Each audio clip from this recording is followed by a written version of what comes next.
burada da 2-dir.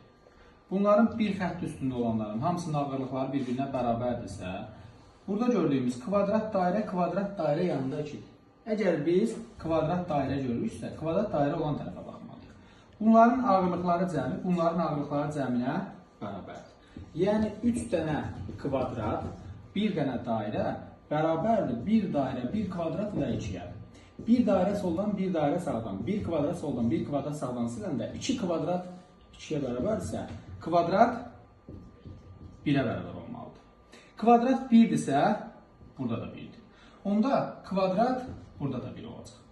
Buranın ağırlığı nə qədər olacaq? Məsələn, götürüb dairənin ağırlığına bir A yazsam, A üstəgəl nə qədər olacaq? 3.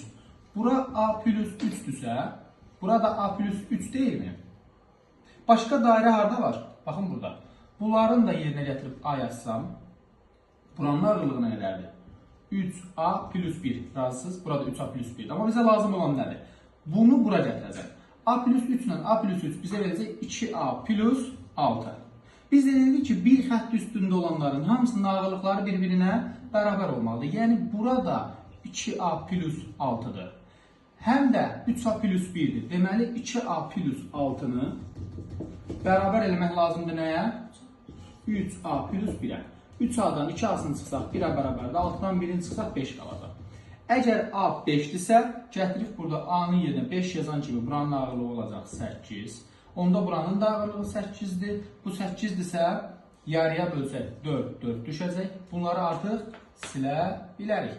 Çünki dairənin qiymətini 5 tapıbsansa, bunların hamısının yerinə 5 yazsaq, 15 üstə 1 gəlsək 16, burada 16-dır.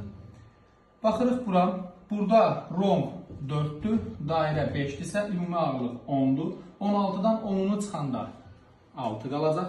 P-nin qiymətini tapmışıq, rombun qiyməti də 4-dür. Cəm 10 olacaq, amma tam olaraq yazsaq, burada 8-dir, burada 8-dir. 8-dən ikisini çıxsaq 6, yarıya bölsək 3 bura, 3 də bura olacaq, dairənin qiyməti də 5-dir. Cavab 10, A variantı.